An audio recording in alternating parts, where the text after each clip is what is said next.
ഈ ഒരു വിദ്യാഭ്യാസ നയം 2020 എന്നതിൻ്റെ പേരിൽ വന്നപ്പോൾ നേരത്തെ ഇവിടെ സൂചിപ്പിച്ചതുപോലെ അത് എന്താവശ്യത്തിനാണ്, എന്തുതരം പ്രശ്നങ്ങളെ അഭിമുഖീകരിക്കാൻ വേണ്ടിയാണ് ഒരു പുതിയ നയം മുന്നോട്ട് വെക്കുക എന്നുള്ളതിൽ എല്ലാ നയങ്ങളുടെയും ഒരു പ്രത്യേകത അതിൻ്റെ മുൻ നയങ്ങളെ അതിൻ്റെ വിമർശനാത്മകമായി കാണുക എന്നുള്ളതാണ്. ഇപ്പം ഇവിടെ 4 വർഷ ബിരുദം കൊണ്ടുവരണം എന്ന് പറയുന്നത് പുത്തൻ വിദ്യാഭ്യാസ നയത്തിലെ ഒരു ഭാഗം മാത്രമാണ്. അത് കിൻഡർ ഗാർഡൻ തൊട്ട് ഉന്നത വിദ്യാഭ്യാസത്തിലെ ഏറ്റവും ഉന്നതമായ ഡിഗ്രി കരസ്ഥമാക്കുന്നത് വരെയുള്ള ഓരോ ഘട്ടവും യഥാർത്ഥത്തിൽ ഈ പുത്തൻ വിദ്യാഭ്യാസ നയത്തിലുണ്ട്. പക്ഷേ 4 വർഷ ബിരുദം എന്ന് നമ്മൾ പുതിയ നയത്തിന്റെ ഭാഗമായി നടപ്പിലാക്കണമെന്ന് പറയുമ്പോൾ എന്താണ് 3 വർഷ ബിരുദത്തിന് പറ്റിയ പ്രശ്നം എന്നുള്ളത് സ്വാഭാവികമായും ഒരു പാരഗ്രാഫിലെങ്കിലും എഴുതേണ്ടത് ഒരു യുക്തിയാണ്, ഒരു എഴുത്തിൻ്റെ ഒരു യുക്തിയാണ്, ഒരു ആലോചനയുടെ ഒരു യുക്തിയാണ്.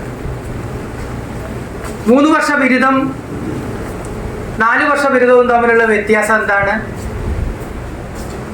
ഈ 3 വർഷ ബിരുദം പഠിച്ച വിദ്യാർത്ഥികൾക്ക് സംഭവിച്ചിട്ടുള്ള പ്രശ്നം എന്താണ്? അതിൽ അധ്യാപനത്തിൽ സംഭവിക്കുന്നത് എന്തായിരുന്നു? അതിൻ്റെ ബോധനശാസ്ത്രത്തിൽ എങ്ങനെയാണ്, ഏതൊക്കെ തരത്തിലാണ് പിഴവുകൾ പറ്റിയത്? അത് ക്ലാസ് റൂമുകളെ എങ്ങനെയാണ് കൈകാര്യം ചെയ്യുന്നത്? ക്ലാസ് റൂമുകൾക്ക് അപ്പുറമായ ഒരു പഠനം സാധ്യമാവുന്നുണ്ടോ? ഇത്തരത്തിലുള്ള പ്രശ്നങ്ങളൊക്കെ ചർച്ച ചെയ്തിട്ട് വേണം നമ്മളൊരു പുതിയ നയം വെക്കുക. എപ്പോഴും പുതിയ നയം നമ്മൾ ആരോട് തയ്യാറാക്കാൻ പറഞ്ഞാലും നമ്മളെ വീട്ടിലെ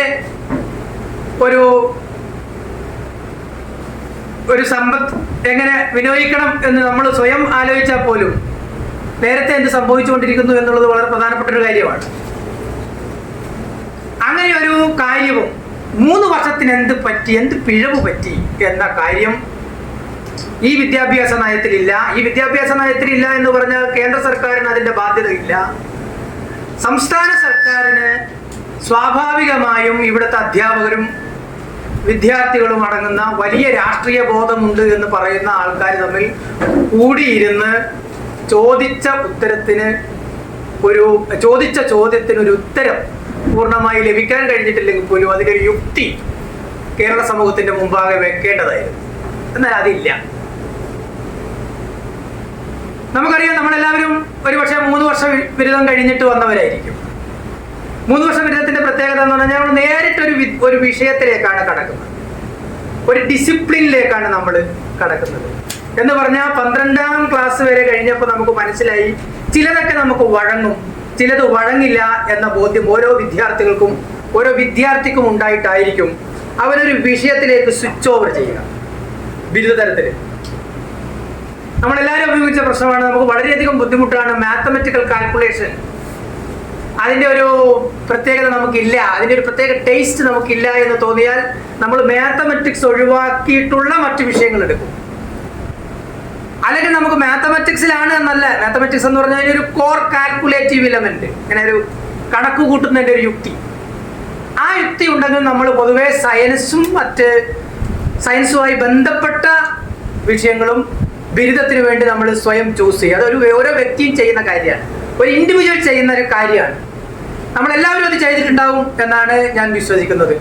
അല്ലാതെ ഏതെങ്കിലും ഒരു വിഷയം അവിടെ ഒരു സീറ്റ് ഒഴിവുണ്ട്, നിങ്ങൾ പോയി പഠിച്ചോളൂ എന്ന് പറഞ്ഞിട്ട് ബിരുദത്തിന് പോയവരല്ല നമുക്ക് പറ്റുമോ എന്ന് എനിക്ക് വ്യക്തിപരമായി ഇതുവരെയുള്ള എൻ്റെ ജ്ഞാനബോധം വെച്ച് എനിക്ക് എൻ്റെ ബിരുദം പ്രശ്നമില്ലാത്ത രീതിയിൽ എനിക്ക് എന്നെ സ്വന്തം നിലയിൽ അത് ചെയ്യാൻ പറ്റും. അധ്യാപകർ എന്നെ സഹായിക്കും, സ്ഥാപനത്തിന് ഒരുപാട് ഫെസിലിറ്റി ഉണ്ട്. അതിൻ്റെയൊക്കെ പശ്ചാത്തലത്തിൽ ഞാൻ രക്ഷപ്പെട്ടുകൊള്ളും എന്ന് വിചാരിച്ചിട്ടല്ല ഒരു വ്യക്തി ബിരുദം സ്വീകരിക്കുന്നത്, ബിരുദ പഠനത്തിലേക്ക് ചേരുന്നത്. മറിച്ച് അവനവൻ തന്നെ അവൻ്റെ ഒരു ബോധ്യം, അവനെ തന്നെ വിലയിരുത്തുന്ന ഒരു സ്വയം വിലയിരുത്തൽ ആ സമയത്ത് നടക്കുന്നുണ്ട്. ആ സ്വയം വിലയിരുത്തൽ നടത്തുന്നതിന്റെ ഭാഗമായിട്ടാണ് നമ്മൾ ലിറ്ററേച്ചറിലേക്ക് പോകുന്നത്. നേരത്തെ ഈ പറഞ്ഞ പോലെ മലയാളം ഭാഷയിലേക്ക് പോകുന്നത്, അല്ലെങ്കിൽ തിയേറ്റർ പഠനം എന്നുള്ള രീതിയിൽ മാറുന്നത്, അല്ലെങ്കിൽ നമ്മൾ മറ്റേതെങ്കിലും തരത്തിലുള്ള ഫൈൻ ആർട്സോ അല്ലെങ്കിൽ സയൻസോ ഭൗതിക ശാസ്ത്രമോ അങ്ങനെ പല രീതിയിലും നമ്മൾ പോകുന്നത്, അല്ലെങ്കിൽ ഫിലോസഫിയോ ഒക്കെ പോകുന്നത് അങ്ങനെയാണ്. ഇവിടെ അതിൻ്റെ ആ ചോദ്യത്തിന് ഇവിടെ ഉത്തരമില്ല. എന്ന് പറഞ്ഞാൽ എന്തിനാണ് ഒരാൾ ബിരുദം പഠിക്കേണ്ടത്, അയാളിലേക്ക് ഏത് തരത്തിലുള്ള ഒരു ജ്ഞാനമാണ് ഉണ്ടാക്കിയെടുക്കുന്നത് എന്ന കാര്യത്തെക്കുറിച്ച് യാതൊരു ബോധ്യവും നിങ്ങൾക്ക് ആവശ്യമില്ല. ഇവിടെ സീറ്റ് ഒഴിവുണ്ട്, അതുകൊണ്ട് നിങ്ങൾ വരിക.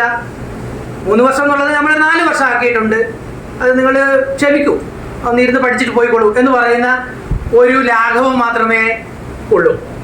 അപ്പൊ എന്നെ അത്ഭുതപ്പെടുത്തിയൊരു കാര്യം എന്ന് പറഞ്ഞു കഴിഞ്ഞാൽ ഈ ഇടതുപക്ഷ ബോധവും എപ്പോഴും വിദ്യാഭ്യാസത്തിന്റെ ഒരു പ്രധാന പങ്ക് എന്ന് പറഞ്ഞു കഴിഞ്ഞാൽ അത് അധികാരത്തെ ചോദ്യം ചെയ്യുക എന്നുള്ളതാണ്. വിദ്യാഭ്യാസത്തിന്റെ പ്രധാന ഉദ്ദേശം എന്ന് പറഞ്ഞാൽ അത് അധികാരികളോട് സത്യം വിളിച്ചു പറയുക എന്നുള്ളതാണ്. Speak truth to the power എന്നാണ് പറയുക. Speak truth to the power.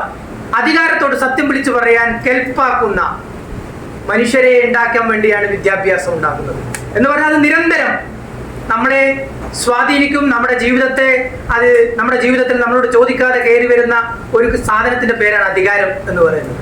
അപ്പൊ ആ അധികാരത്തോട് പറയാണ്ട് നിങ്ങൾ ചെയ്യുന്നത് ശരിയല്ല എന്ന് പറയാൻ സാധിക്കുന്ന ഒരു പൊതുസമൂഹം, ഒരു ജനസമൂഹം, ഒരു ജനസഞ്ചയം ഉണ്ടാവാൻ വേണ്ടിയാണ് യഥാർത്ഥത്തിൽ വിദ്യാഭ്യാസം എല്ലാ രാജ്യത്തും നടപ്പിലാക്കുന്നത്. അതൊരു കറക്റ്റീവ് മെഷറാണ്. അപ്പൊ അങ്ങനെയാണ് നമ്മളെല്ലാവരും ബിരുദം പഠിച്ചത്.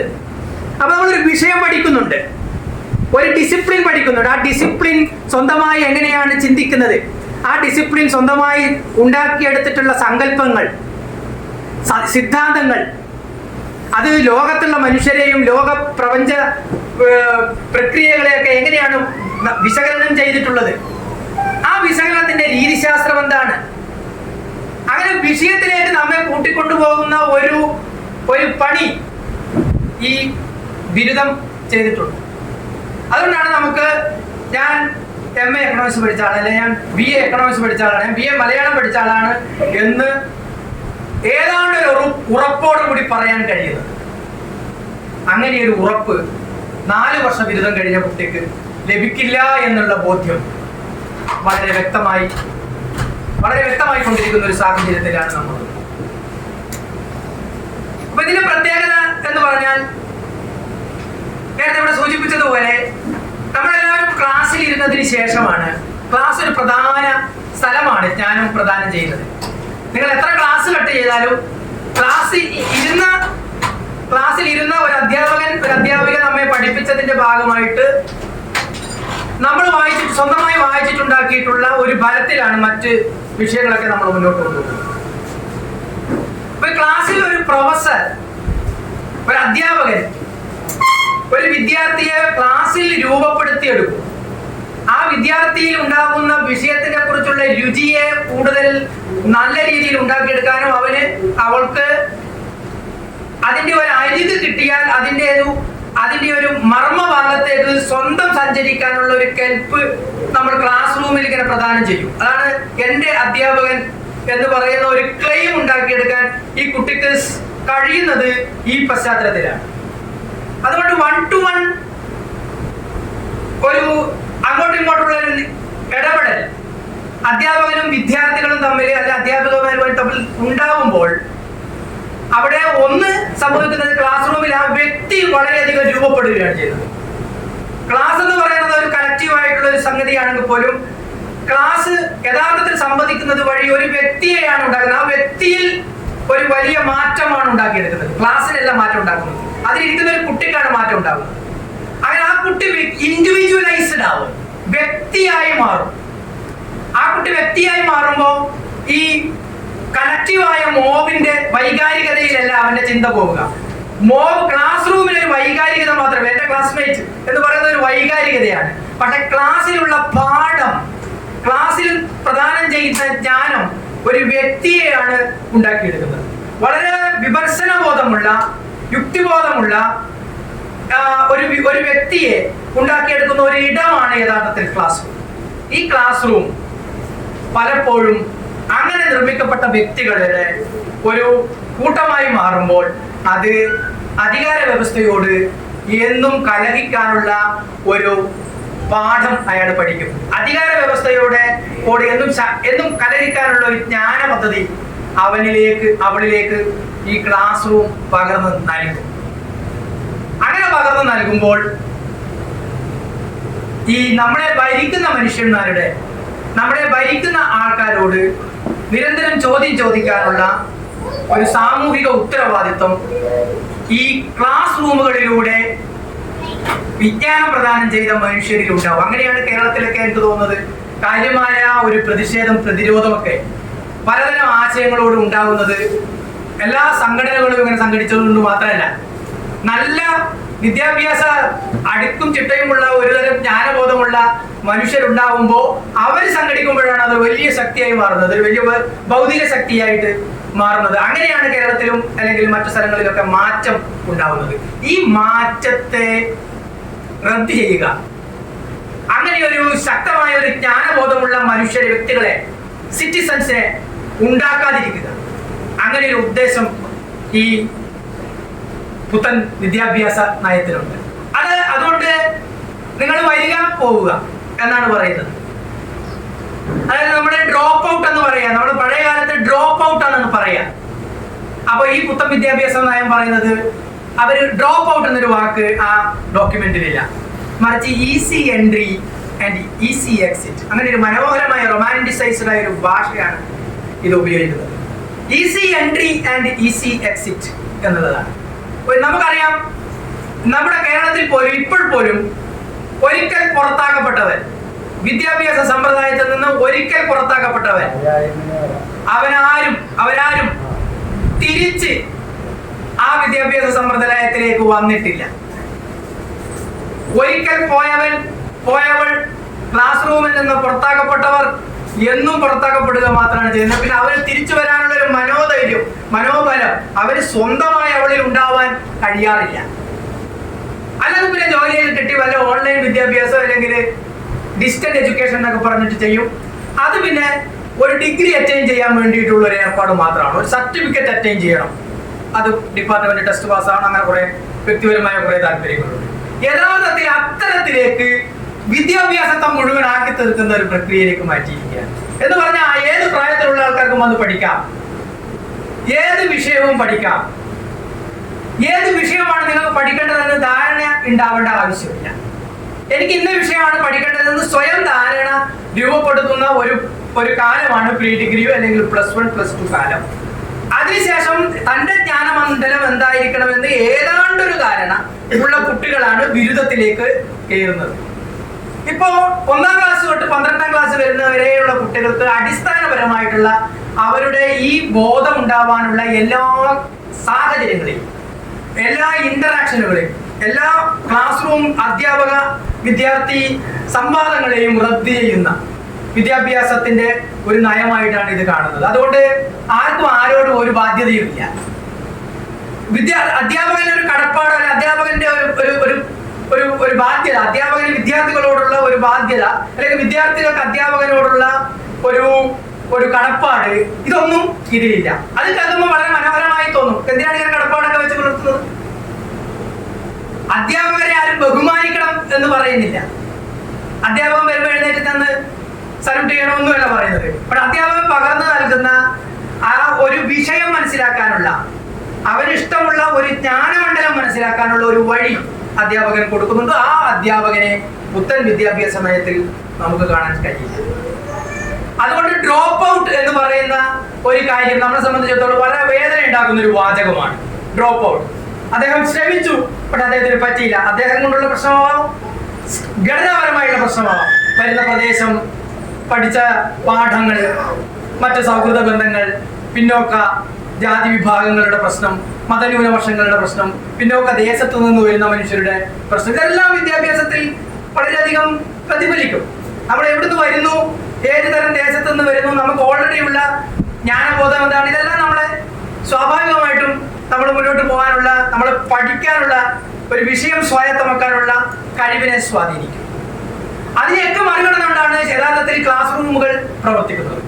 പക്ഷെ ക്ലാസ് റൂമിന്റെ ആവശ്യമില്ല എന്നാണ് ഈ പുത്തൻ വിദ്യാഭ്യാസ നയം പറയുന്നത്. എന്ന് പറഞ്ഞാൽ ക്ലാസ് റൂം ഉണ്ടായാൽ അവിടെ കാര്യമായ സംവാദം, വളരെ ഗഹനമായ സംവാദം നടക്കും.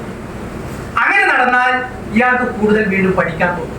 ഈ കുട്ടിക്ക് അദ്ദേഹം ബിരുദം കഴിഞ്ഞാൽ അദ്ദേഹത്തിന് നോക്കും ഒന്ന് പോസ്റ്റ് ഗ്രാജുവേഷൻ ചെയ്തേക്കാം.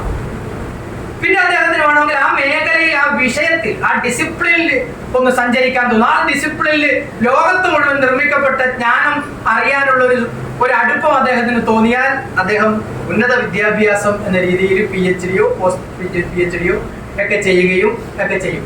എന്ന് പറഞ്ഞാൽ അദ്ദേഹത്തിന് പ്രത്യേകിച്ച് ഒരു വൊക്കേഷണൽ ട്രെയിനിങ് എടുത്തിട്ട് നിങ്ങൾ നാളെ അദ്ദേഹത്തിനോട് പണിക്ക് പോകാൻ പറഞ്ഞാൽ അയാൾ പോകില്ല. അപ്പൊ എന്നോട് പറഞ്ഞാൽ ഞാൻ പോകില്ല. നാളെ പോയി നിങ്ങളൊരു പണിയെടുക്കും, പ്ലംബിംഗ് എടുക്കും, അത് ചെയ്യും, ഇത് ചെയ്യുന്നു, ജീവിക്കാൻ വേണ്ടി പോകുന്നു പറഞ്ഞാൽ എനിക്ക് ജോലിയില്ലെങ്കിൽ പോലും ഞാൻ അതിന് പോകില്ല. കാരണം എന്നെ സംബന്ധിച്ചിടത്തോളം ഈ ജോലി എടുക്കുക എന്ന് പറയുന്നത് ഒരു വലിയ മഹത്തായ കാര്യമായിട്ട് നമുക്ക് തോന്നൂല. കുറെ കഴിഞ്ഞാൽ പഠിച്ചു കഴിഞ്ഞാൽ തോന്നൂല. എന്തിനീ ജോലി എടുക്കുന്നത്? നമ്മൾ ജീവിക്കാൻ വേണ്ടിയാണ് ജോലി എടുക്കുന്നത്. ജോലി എന്ന് പറയുന്നത് നമ്മളെ സംബന്ധിച്ചിടത്തോളം നമ്മൾ ജീവിക്കുന്നതിനിടയിൽ നമ്മൾ സ്വായത്തമാക്കേണ്ടുന്ന വരുമാനദായക പ്രക്രിയയാണ് ഈ ജോലി. അല്ല, ജോലിയൊന്നും നിങ്ങളെ കൊണ്ട് ചെയ്യിപ്പിക്കുന്നില്ല. ജോലി നിങ്ങൾ ചെയ്യുന്നത് നിങ്ങൾ ഈ ഘടനക്കുള്ളിൽ പെട്ടതുകൊണ്ടുമാണ്. ഇപ്പൊ ഫ്രാൻസിലൊക്കെ പോവുകയാണെങ്കിൽ അവിടെ നിങ്ങൾക്ക് ജോലിയില്ലെങ്കിൽ കൃത്യമായ അൺഎംപ്ലോയ്മെന്റ് അലവൻസ് തരും. കൃത്യമായിട്ട് ഇവിടെ എംപ്ലോയ്മെന്റ് ഓഫീസ് പൂട്ടിയിരിക്കുകയാണ് കേരളത്തിൽ. ഒരു പണിയും അവിടെ നിന്ന് കൊടുക്കുന്നില്ല. ആർക്കും കേൾക്കുന്നുണ്ടല്ലോ അലവൻസ് കിട്ടി? ആർക്കും കേൾക്കുന്നു? ഈ അടുത്ത കാലത്തായി ഒന്നുമില്ല. അവിടെ കുറെ സ്റ്റാഫ് ഇരിക്കുന്നു. സാധാരണ ഈ സ്വീപ്പിംഗ് ജോലികളിൽ മാത്രമാണ് ഈ റിക്രൂട്ട്മെന്റ് നടക്കുന്നത്. അത് 6 മാസമായിട്ട് കൊടുക്കും. ആ ഓഫീസ് തന്നെ റിഡൻഡന്റ് ആയി. അത് ഈ കാലത്തിന് വേണ്ടാത്ത ഒന്നായി. കാരണം മനുഷ്യർക്ക് അതിനോടൊന്നും ചോദിക്കാനൊന്നും പറയാനൊന്നും ഇല്ല. അപ്പൊ ഈ ന്യൂമറിക്കൽ എബിലിറ്റി ഉണ്ടാവുക, അത്യാവശ്യം ഭാഷ സംസാരിക്കാൻ മനസ്സിലാക്കുക, നേരത്തെ സാക്ഷരതാ മിഷൻ ചെയ്ത പോലെ എഴുത്തും വായനയും ഒരു രേഖയിൽ ഒപ്പിടാൻ മനസ്സിലാക്കുക, സ്വന്തം പേരെഴുതുക എന്നതിന് കവിഞ്ഞ് പ്രാഥമിക വിദ്യാഭ്യാസത്തിൽ വലിയ കാര്യമൊന്നുമില്ല എന്നുള്ളതാണ്. പിന്നെ എന്താ കാര്യം എന്ന് പറഞ്ഞാൽ വൊക്കേഷണൽ ട്രെയിനിങ് ആണെന്നാണ് ഈ വിദ്യാഭ്യാസ നയം പറയുന്നത്. എന്ന് പറഞ്ഞാൽ നിങ്ങൾക്ക് ട്രെയിനിങ് സ്കില്ല് ഡെവലപ്പ് ചെയ്യണം. സ്കില്ല് ഡെവലപ്പ് ചെയ്യാനായിട്ടുള്ള vocational training centre, industrial training centre തുടങ്ങിയവയിലേക്ക് കുട്ടികളെ തൊഴിലധിഷ്ഠിത വിദ്യാഭ്യാസത്തിലേക്ക് മാറ്റണം. എന്ന് പറഞ്ഞാൽ 12ാമത്തെ ക്ലാസ്സോ 13ാമത്തെ ക്ലാസ്സോ ഒക്കെ ആകുമ്പോൾ തന്നെ അവന്റെ ചുറ്റുപാടൊക്കെ ഒരു പ്രശ്നമാണ്. അതുകൊണ്ട് അവന് എങ്ങനെയെങ്കിലും തൊഴിൽ വേണം എന്ന് പറഞ്ഞാൽ അവനെ വല്ല പ്ലംബിങ്ങോ അല്ലെങ്കിൽ ഇലക്ട്രീഷ്യനോ അല്ല അത്തരത്തിലുള്ള പഠനങ്ങൾ, വൊക്കേഷണൽ ട്രെയിനിങ് കോഴ്സുകൾ കൊടുത്ത് അവനെ തൊഴിലിലേക്ക് മാറ്റുക. അവനെ തൊഴിലിലേക്ക് മാറ്റുക എന്ന് പറഞ്ഞു കഴിഞ്ഞാൽ അവന് ജീവിതോപാധി കൊടുക്കുക. പിന്നെ അവനൊന്നും ചെയ്യില്ല. പിന്നെ അവനെ സംബന്ധിച്ചിടത്തോളം അവന്റെ സമൂഹത്തെക്കുറിച്ചോ അവന്റെ തന്നെ സ്വന്തമായ സെൽഫിനെ കുറിച്ചോ മറ്റുള്ളവരെ കുറിച്ചോ പ്രകൃതിയെ കുറിച്ചോ അല്ലെങ്കിൽ ഭാഷയെ കുറിച്ചോ ആർട്ടിനെ കുറിച്ചോ ഒന്നും തന്നെ അവൻ പിന്നീട് കൂടുതൽ ആലോചിക്കേണ്ട കാര്യമില്ല. അവൻ അവന്റെ പണിയുമായിട്ട് പോവുക എന്നുള്ളത്. ഇപ്പൊ എന്നെ പോലുള്ള ഗ്രാമപ്രദേശങ്ങളിലൊക്കെ വരുന്ന കുട്ടികളെ, ഞാനൊക്കെ SLC പാസ്സായപ്പോ ഞാൻ ഇപ്പോഴും ഓർക്കുന്ന ഒരു കഥയാണ്. എന്റെ LP സ്കൂൾ, ഞങ്ങളുടെ നാട്ടിലൊക്കെ ഗ്രാമങ്ങളാകുമ്പോൾ LP സ്കൂൾ അധ്യാപകന്മാരായിട്ട് അവിടുത്തെ ഏറ്റവും വലിയ ബുദ്ധിജീവികൾ ഇപ്പോഴും മാറിയിട്ടുണ്ട്. കാരണം ഇത് അപ്പൊ അവിടുത്തെ ഏറ്റവും വലിയ ബുദ്ധിജീവി എന്ന് പറഞ്ഞാൽ LP സ്കൂൾ അധ്യാപകരാണ്. അപ്പൊ അദ്ദേഹം അവിടുത്തെ ഹെഡ് മാസ്റ്റർ ആണെങ്കിൽ അയാൾ ഒരു തീവ്ര ബുദ്ധിജീവിയായി. അപ്പൊ അയാൾ പറയും, നമ്മളോട് പറയും, നിന്റെ കുടുംബത്തിലൊക്കെ വളരെയധികം അത്യാവശ്യം പ്രശ്നങ്ങളൊക്കെ ഉള്ളതല്ലേ, അതുകൊണ്ട് എന്ത് ചെയ്യണ്ട, മുന്നോട്ട് പഠിക്കൊന്നും വേണ്ട, എന്തെങ്കിലും തൊഴിൽ കിട്ടുന്ന വല്ല ITIയിലൊക്കെ ഒന്ന് പോവുക എന്ന് പറയും. അപ്പോഴേ എനിക്ക് മനസ്സിലായി അയാൾ എനിക്ക് പാല വെക്കുകയാണ്, ഇത് റദ്ദ് ചെയ്യുകയാണ്, ഈ സംഗതി റദ്ദ് ചെയ്യാണ്. ഞാൻ ITI പോയിട്ട് അവിടെ നിന്ന് ഇങ്ങനെ വാങ്ങി ഒരു പ്ലംബറൊക്കെ ആയി കഴിഞ്ഞാൽ മൂപ്പര് ഹാപ്പിയായി, എല്ലാവരും ഹാപ്പിയായി. പിന്നെ ഞാൻ ബുദ്ധിമുട്ടുണ്ടാക്കുന്നില്ല, എന്റെ വീട്ടുകാർക്ക് ഹാപ്പിയായി, തൽക്കാലം എല്ലാവർക്കും ഹാപ്പിയാ. പക്ഷേ എന്റെ മുന്നോട്ടുള്ള, ഞാനൊരു വിമർശന ബുദ്ധിയുള്ള ഒരു മനുഷ്യനായിട്ട് എനിക്ക് വളരാനുള്ള എല്ലാ സാധ്യതയും റദ്ദ് ചെയ്യുന്ന വാചകമാണ് എന്ന് അന്ന് എനിക്ക് എങ്ങനെയോ തലയിൽ കയറി അത് മനസ്സിലായി. ദൈവത്തിന് സ്തുതി എന്ന് വേണമെന്ന് പറയാം, അങ്ങനെ ഒരാളുണ്ടെങ്കിൽ. കാരണം അത് നമുക്ക് കത്തിയത് കൊണ്ടാണ് നമ്മൾ അന്നേരം റദ്ദ് ചെയ്തത്. എന്നത് നമ്മൾ പഠിക്കാൻ പോയി, കോളേജിൽ പോയപ്പം വളരെ കൃത്യമായ കുറെ സമയമുണ്ട് നമുക്ക്. വീട്ടിൽ ദാരിദ്ര്യമാണ്. അപ്പൊ ഞാനൊരു കുഞ്ഞാമ്മ സാറോട് ചോദിച്ചു, സാറേ എങ്ങനെയൊക്കെയാണ്, ആകെ കൺഫ്യൂസ്ഡ് ആണ്. അന്നേരം പറഞ്ഞ്, കുടുംബം എന്ന് പറയുന്ന ഒരു സൈക്കിളാണ് രാജേഷ്, സൈക്കിളാണ്. അത് നീ ഉണ്ടെങ്കിലും കറങ്ങും, നീ ഇല്ലെങ്കിലും കറങ്ങും. അത് ഭയങ്കര ഒരു സംഗതിയാണ്. അത് വലിയ സിദ്ധാന്തമായിട്ട് ഞങ്ങൾ പിന്നീട് എടുത്തു. അതുകൊണ്ട് കുടുംബത്തിലെ പ്രാരാബ്ദം, ദാരിദ്ര്യം, മറ്റു പ്രശ്നങ്ങൾ, വീട്ടിൽ സമാധാനമില്ലായ്മ, ഇതൊക്കെ നിങ്ങൾ ഉണ്ടെങ്കിലും ഉണ്ടാവും, ഇല്ലെങ്കിലും ഉണ്ടാവും. നിങ്ങൾ പഠിക്കുക. നിങ്ങൾക്ക് പുതിയ ലോകം ഇങ്ങനെ, പുതിയ ലോകത്ത് പുതിയ കുറെ മനുഷ്യരിങ്ങനെ അവരുടെ സമയം മുഴുവൻ ചെലവഴിച്ച് കുറെ കാര്യങ്ങൾ എഴുതി വെച്ചിട്ടുണ്ട്. ഇപ്പൊ ആഡം സ്മിത്ത് ഒക്കെ എഴുതിയിരിക്കുന്ന വെൽത്ത് ഓഫ് നേഷൻസ് ഒക്കെ പറഞ്ഞ ഇത്ര യമകണ്ഠ പുസ്തകമാണ്. അയാൾക്ക് വേറെ പണിയിലായിട്ട് എഴുതിയതാണ്. അയാൾ അങ്ങനെ കാര്യമായി പണിക്കൊന്നും പോയിട്ടില്ല. അദ്ദേഹത്തോട് പണിക്ക് പോകാൻ പറഞ്ഞപ്പോ അദ്ദേഹം പറഞ്ഞു എനിക്ക് പണിക്കെടുക്കൊന്നും പോകില്ല, I will just write about how people. ഞാൻ പണിയെടുക്കൂല, പക്ഷെ പണിയെടുക്കുന്ന മനുഷ്യരെ കുറിച്ച് ഞാൻ എഴുതാം. അവരെങ്ങനെയാണ് പണിയെടുക്കുന്നത്, അവരെന്തിനാണ് പണിയെടുക്കുന്നത്, അങ്ങനെ പണിയെടുക്കുമ്പോൾ എങ്ങനെയാണ് ഒരു രാജ്യത്ത് വെൽത്ത് ഉണ്ടാവുക എന്നൊക്കെ പറഞ്ഞിട്ട് യമകണ്ഠം പുസ്തകം 1776 അദ്ദേഹം മനസ്സിലായോ? അപ്പൊ ഇത് എന്ന് പറഞ്ഞ പണിയെടുക്കണം എന്നുള്ളത്, അതായത് കുട്ടികൾക്ക് അവർക്ക് ജീവിക്കാനുള്ള വഴി ഉണ്ടാക്കാൻ വേണ്ടിയിട്ടുള്ള സംഗതി മാത്രമാക്കി പുത്തൻ വിദ്യാഭ്യാസ നയം ഇതിനെ മാറ്റുന്നു എന്നുള്ളതാണ്. യഥാർത്ഥത്തിൽ ഒരു ദേശത്തെ നിർമ്മിക്കാനൊക്കെ ആയിട്ടാണ് വിദ്യാഭ്യാസത്തിന്റെ ഉദ്ദേശം. ആദ്യകാല നെഹ്റുവിയൻ കാഴ്ചപ്പാട് മുഴുവൻ ഇന്ത്യയിൽ വിദ്യാഭ്യാസം എന്ന് പറയുന്നത് ഒരു ദേശ നിർമ്മിതി അതിലുണ്ട്. ഇല്ലാത്ത ദേശമാണ്, അതുണ്ടാക്കണം. ഇപ്പോഴും ദേശം അങ്ങനെ പൂർണ്ണമായി ഉണ്ടായിട്ടില്ല. അപ്പൊ ഉണ്ടാക്കണമെങ്കിൽ സിറ്റിസൺഷിപ്പ് ഉണ്ടാവണം, നല്ല കഴിവുള്ള സിറ്റിസൺഷിപ്പ് ഉണ്ടാവണം. അപ്പോഴാ മാത്രമേ അവൻ പ്രകൃതിയെയും റോഡിനെയും മറ്റു കാര്യങ്ങളെയൊക്കെ അവന് ബോധ്യമുണ്ട്. അവനൊരു ഉത്തരവാദിത്തപ്പെട്ടവനായി മാറുമ്പോൾ അവൻ ചോദിക്കും വേർ ഈസ് മൈ ഡ്യൂ, എന്റെ ഡ്യൂ എവിടെ എന്ന് ചോദിക്കും. ഈ തലമുറ, ഈ പുത്തൻ വിദ്യാഭ്യാസ നയം കൂടെ കടന്നു പോകുന്ന തലമുറ അവരുടെ ഡ്യൂ ഉണ്ടെന്ന് പോലും അവർക്കറിയില്ല. അതുകൊണ്ട് അവരാരോടും ഒന്നും ചോദിക്കില്ല. ഭരണകർത്താക്കൾക്ക് വളരെ എളുപ്പമാണ്. അതുകൊണ്ട് സ്ഥാപനങ്ങൾ ഇല്ലാതാവുകയും ചെയ്യും. സ്ഥാപനങ്ങൾ നിർമ്മിച്ചെടുക്കുക എന്നുള്ളതാണ് സ്വാതന്ത്ര്യാനന്തരം ഇന്ത്യ ഏറ്റവും കൂടുതൽ ചെയ്തിട്ടുള്ള കാര്യം. ബിൽഡിംഗ് ഇൻസ്റ്റിറ്റ്യൂഷൻസ് ആണ്. എന്തിനാണ് ഇൻസ്റ്റിറ്റ്യൂഷൻസ് എന്ന സ്കൂളുകൾ, ആശുപത്രികൾ, സർവകലാശാലകൾ, സുപ്രീം കോടതികൾ എല്ലാം ഇൻസ്റ്റിറ്റ്യൂഷൻസ് ആണ്. ഈ ഇൻസ്റ്റിറ്റ്യൂഷൻസിലൂടെ മാത്രമേ ഇന്ത്യയിൽ സാധാരണ മനുഷ്യർക്ക് നീതി വിതരണം ചെയ്യാൻ പറ്റൂ. വേറെ ഒരു വഴിയില്ല. ഈ ഇൻസ്റ്റിറ്റ്യൂഷൻ ഉണ്ടെങ്കിൽ തന്നെ നീതി കിട്ടുമെന്ന് ഉറപ്പൊന്നുമില്ല. പക്ഷെ എന്തെങ്കിലും ഒരു വഴിക്ക് നീതി സാധാരണക്കാർക്ക് ലഭിക്കണമെങ്കിൽ ഇൻസ്റ്റിറ്റ്യൂഷൻസ് വേണം. സർവകലാശാല ഒരു ഇൻസ്റ്റിറ്റ്യൂഷനാണ്. അതിന്റെ ഉദ്ദേശത്തോടുകൂടി നിർമ്മിച്ചതാണ്. അതിൽ നേരത്തെ വിദ്യാഭ്യാസം കിട്ടാത്ത പലതരം മനുഷ്യരെയും വിദ്യാഭ്യാസത്തിന്റെ ഒരു വലിയ അമ്പറിലേക്ക് കൂട്ടിക്കൊണ്ടുപോവുകയും യൂണിവേഴ്സിറ്റി എന്ന് പറയുന്ന ഒരു സ്ഥാപനം തന്നെ സ്വന്തമായി പരിചയപ്പെടുത്തുകയൊക്കെ ചെയ്യുന്ന ഒരു പ്രക്രിയയാണ്. ആ പ്രക്രിയയിൽ പുതിയ ഒരു കാര്യത്തിലേക്കാണ് അദ്ദേഹം കടന്നു വെക്കുന്നത്. അദ്ദേഹം സ്ഥാപനത്തിൽ കടക്കുമ്പോൾ തന്നെ അദ്ദേഹത്തിന് ഒരു കൾച്ചർ ഷോക്ക് ഉണ്ടാവും. വലിയ ബിൽഡിംഗ്, വലിയ ക്ലാസ് റൂം, വലിയ ഉന്നത വിദ്യാഭ്യാസവും ബിരുദമൊക്കെ കിട്ടിയിട്ടുള്ള ആൾക്കാർ നമ്മളെ പഠിപ്പിക്കാൻ വരുന്നു. ഇതൊക്കെ തന്നെ പുതിയ അനുഭവമാണ്. അങ്ങനെയാണ് മനുഷ്യരെ കാണുന്നത് തന്നെ പുതിയ അനുഭവമാണ്. വലിയ ശതമാനം ജനങ്ങൾക്ക്, അതായത് ബഹുജനങ്ങൾക്ക്, 80% വരുന്ന ഇന്ത്യയിലെ ആൾക്കാരെ സംബന്ധിച്ചിടത്തോളം സ്ഥാപനങ്ങളിലൂടെ മാത്രമേ നീതി പ്രദാനം ചെയ്യാൻ പറ്റൂ. അതുകൊണ്ട് നിങ്ങൾക്ക് നേരത്തെ കിട്ടാത്ത നീതി നിങ്ങൾക്ക് വിദ്യാഭ്യാസം തന്ന് വിദ്യാഭ്യാസത്തിൽ നിങ്ങളെ ക്രിട്ടിക്കൽ ആയിട്ടുള്ള ഒരു മനുഷ്യരാക്കി മാറ്റി.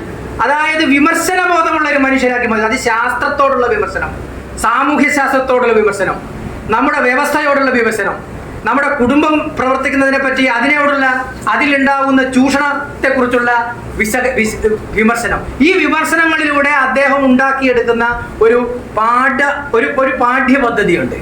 ആ പദ്ധതിയിൽ അവൻ ഒരു വലിയ മനുഷ്യ വിഭവമായി മാറും. വ്യക്തിപരമായി അവനൊരു മനുഷ്യ വിഭവമായി മാറുകയും അവൻ ഇതിന്റെ നിലനിൽപ്പിന് തന്നെ, ഈ സ്ഥാപനങ്ങളുടെ നിലനിൽപ്പിന് തന്നെ ഏറ്റവും പ്രധാനപ്പെട്ട ഒരാളായി മാറുകയും ചെയ്യും.